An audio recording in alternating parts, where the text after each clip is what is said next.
Alright, so you have a 401k and you're trying to figure out what the best funds are to invest in. Well, in today's video, I'm going to give you the top 5 funds coming from this article here, their weights, and if you stay to the end of the video, I'll talk to you about what you can do potentially if your 401k doesn't have these funds in it.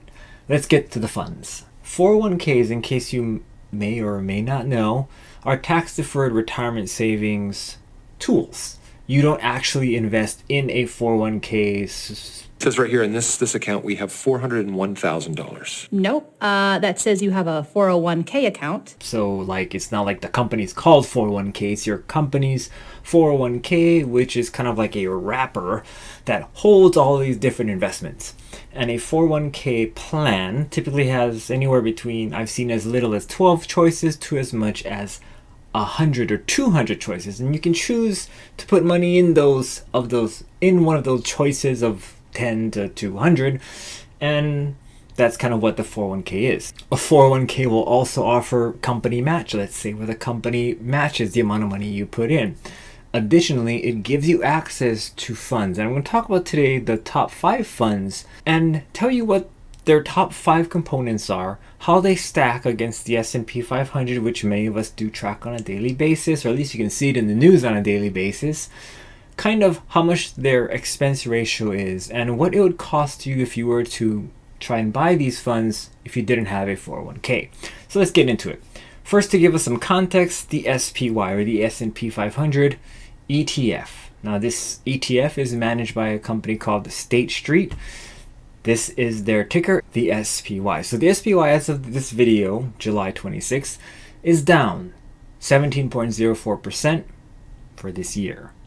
It has an expense ratio of 0.095, and here are the top 5 holdings. Now, if you were to try and buy the SPY, it probably isn't actually in your 401k, but you can buy it with as little as $5 if you have a company that you buy or you use a brokerage outside your 401k that has fractional shares. If not, the price of the SPY is around $400 a share if your brokerage doesn't offer fractional shares. And if you want to look for fractional shares, Webull actually has that option, and if you want to learn how to do that, you can watch my video on how to buy fractional shares on Webull, but that's not for this video. Now, top 5 positions are Apple, Microsoft, Amazon, Google, that's Google with an L, and Goog without an L. And they make up about 19.59% of the entire index, nearly 20%, which is these 5 names, and these 5 very prominent names. Now, these names will come every so often, actually, at least 3 out of 5 funds that I talk about will have these names in them. So keep that in mind as we go through. Number 1 on the top, I'm going to start with number 1, VIIX, which is Vanguard's Institutional Index. Now, Vanguard's Institutional Index actually requires you to invest $500,000. So if you wanted to call a Vanguard, invest in this fund, you would need at least $500,000. So fortunately, if you have this in your 401k, you probably need just whatever the minimum deferral amount is in your company. Usually it could be less than cents even, because the plan would probably have enough assets to make this possible. Now, the VIIX year-to-date performance, 17.04%, negative of course, just like the S&P 500. It has an expense ratio of 0.035. That's less than the SPY. Not bad so far, right? Additionally, here are the top 5 holdings: Apple, Microsoft, Amazon, Google, and Goog, and it makes up 19.44% the entire VIIX mutual fund. Now here I have the 3-month correlation with the SPY. It is actually 97% correlated, very well correlated. Now, pros and cons of this fund. Well, of course, if you don't have access to this in your 401k, it's very expensive. One good pro is that it's actually cheaper than the SPY, the ETF. And this is a mutual fund, so you can, in your 401k, if you have access to this, invest in much smaller increments and pretty much any increment that you have deferral or that you have set up in your plan. Number 2 on the list is FXAIX, and that's Fidelity's 500 index. And the minimum investment is actually just $1 if you were to go and open up a Fidelity brokerage account and invest in the mutual fund that way. The year-to-date performance, unsurprisingly, is still a negative 17.04%, and it has an even lower expense ratio than the VIIX, coming in at 0.015. Now the top 5 holdings, same 5 names: Apple, Microsoft, Amazon, Google, and Goog, holding about 19.22% of the entire mutual fund. Now this has a SPY correlation of 95% or 94%, so it's, again, relatively close, moving step in a step with the S&P 500. And one of the pros about this fund is you can invest very little, and if you wanted to, you could invest in this fund in a Fidelity account without much hassle. It has a really low expense ratio, and if you wanted to kind of see how your performance is without opening up your 401k, this is a good way to track it if you wanted to be more on it. The Vanguard index is a little bit less tracked because there's so many different versions of that index. With this one, it's really just one, so it's easier to track. Next, number 3, VPMCX. Now this is Vanguard's prime cap mutual fund, and the minimum investment in this fund is $3,000. So not 500,000, but still quite a lot. You couldn't just put a couple bucks in it. It has a better performance year to date, coming in at negative 15.01%, with an expense ratio that's quite high. It's 0.38. So from the list that we've talked about so far, this third fund comes in at the highest expense ratio. And it's more expensive than the SPY. Also, we're going to see a couple different names in here. We have LLY, which is Eli Lilly. They are a pharmaceutical company. Microsoft, we know. Tesla, I'm sure many of you have heard of Tesla. Tesla is a big component of SPY, or the S&P 500, but not the top 5. It comes in at 3.25% of the weighting here. And AMGM. This is another biopharmaceutical company. And then TXN, which is Texas Instruments. I don't know if you remember that you made those calculators you would need for calculus, and they also make microchips for computers or anything that requires that technology. Those top 5 positions again round out about 20% of all the fund's holdings, and it correlates with SPY about 96%. Now, one of the pros about this fund is it's going to be different. It's not your run-of-the-mill, just a mirror image of the S&P 500. It has biotech and technology in it, in addition to kind of like your, I guess you'd call it technology basics like Microsoft and Tesla. So what that does is it gives you exposure to a little bit more stocks, a little bit more names, but it also could be a little bit more risky because, as you can see here, these move crazy, right? Biotech is one of the most volatile sectors. I can attest. I do a lot of day trading. Also, chip companies like Texas Instruments move like Nvidia, AMD, Micron, which move very, very violently in the market. So while yes, you would have more exposure to potentially better opportunities, with that opportunity, you have more risk. Now let's see what number 4 brings us. Number 4, interestingly, is a target date fund. Okay, so number 4 on this list is TRRCX, T. Rowe Price Retirement 2030. If you want to do this on your own, the minimum investment, if you opened up a T. Rowe Price account, is $2,500. And with this T. Rowe Price account, it's actually a fund of funds.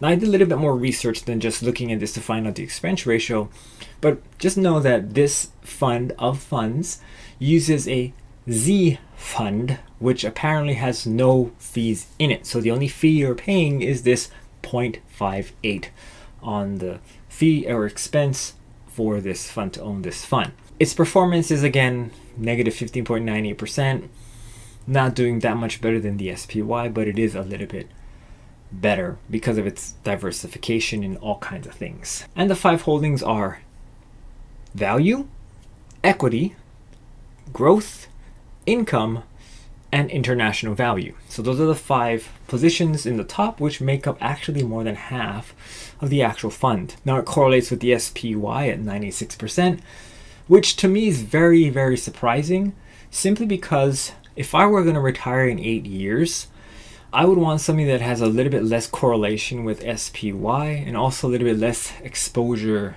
to flat out equities.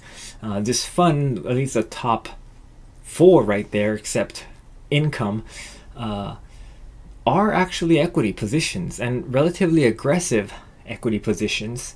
International value, well, yes, it is a value-based fund. International equity does carry a lot more risk than domestic equity, simply because there are additional political and currency-based risks that are not really well handled sometimes in international funds, which why they can have poor performance, and potentially why these funds did so poorly is due to these unforeseen kind of risks. Unforeseen, that is, in the eye of the investor, you in the 401k, but not in the eyes, of course, of the managers. That's kind of, that's their job anyway. And I don't know about you, but my 401k administrator, my 401k advisor never called me and told me about these international risks. So again, the cons of this fund, and there are some pros, which is it's diversified, but the cons of this fund is that it doesn't really absorb, or in my opinion, it doesn't really protect against someone who's retiring relatively soon.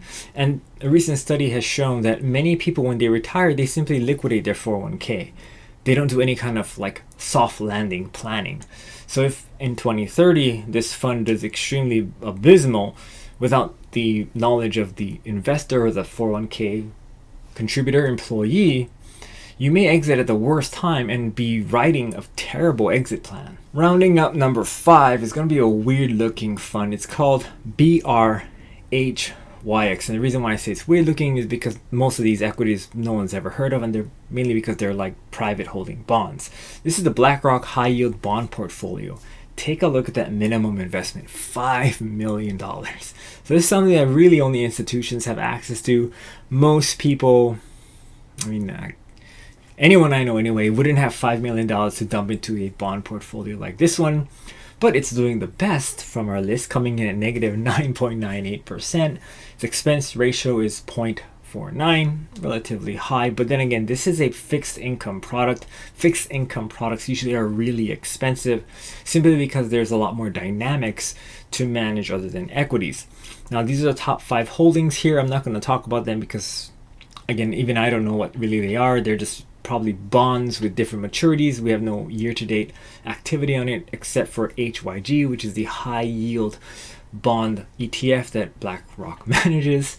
Other than that, we don't really know, and it correlates SPY really close with a 94%. The pros of this, of course, is you can't get this, really. Most people cannot have access to this bond fund unless they are in this 401k. Now, most 401ks probably actually don't have this bond fund in it, because your group would have to be able to kind of hold a minimal investment of $5 million. But if you do, it might be something to look into. Now, the obvious cons is that even though it's a bond portfolio, it is heavily correlated with the S&P 500. And in recent times, we've seen that all equities, all bonds, all have been moving together, which is not what we want, because we hope that as equities fall, bonds kind of get a little bit of a bid. They kind of go up a little bit to kind of even out this, equity swings that we may have in our portfolio, which hasn't been really happening. So what can you do as someone who contributes to a 401k? Number 1, match up to that employer match. So if your employer match is 3%, make sure you're contributing at least 3% to your 401k or to your plan. Next, know what kind of investor you are. Are you going to be one to go through the list and pick the ones that you like the best? Or do you want just a simple target date fund? You can watch my video where I discuss target date funds here in the description, or down or up in the cards somewhere. Additionally, is the 401k the best retirement tool for you? Well, it may not be if these funds aren't what you want. Maybe you want to just instead invest in the top 5 holdings of the SPY and not pay any kind of management fee.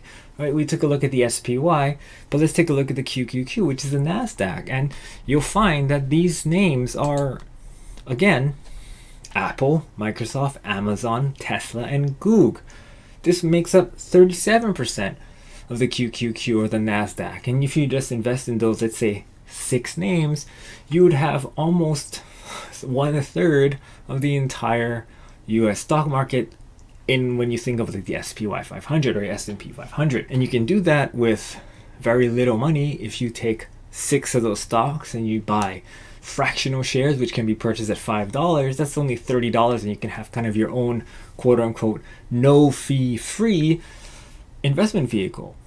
And what people kind of are, hopefully you're one of these that are kind of exploring, you'll realize that a lot of times your 401k, well, yes, the expense ratio looks great, you're not paying that much, access and kind of help is not really there for you. Like if you called your 401k administrator, they might have certain rules, they might have certain things that you aren't unfamiliar with, and you've come to find out neither are they. So it makes sense to kind of really position yourself into the best place you can be. And geez, money is one of the best places to kind of at least have some basic understanding. So what I'm trying to say is that the 401k is great, but it's not perfect. Nothing ever is. And if you want to take a step in trying to learn more about finance, investing, these funds and how they operate, be sure to subscribe. I'll be going over much more in-depth and detailed things to help you out. Now, Webull is giving a free offer for those people who open an account, and if you deposit money, you even have a better offer, and you can learn about the offer right here. Well, I hope you guys had fun going over the top 5. I had fun making this list, figuring out all the year to date and the weightings, and just pretty much reconfirming what I already knew, that these 5 names right here pretty much move the entire market. And that's pretty much all we've got. Even though we talk about the SPY or the S&P 500, it's really just Apple, Microsoft, Amazon, and Google. And that's really weird to me, but that's just how the cookie crumbles, let's say. Again, be sure to like this video if you did find value in it. I'll see you in the next one where we talk more about investment, retirement, healthcare, whatever you guys want. I'll see you there.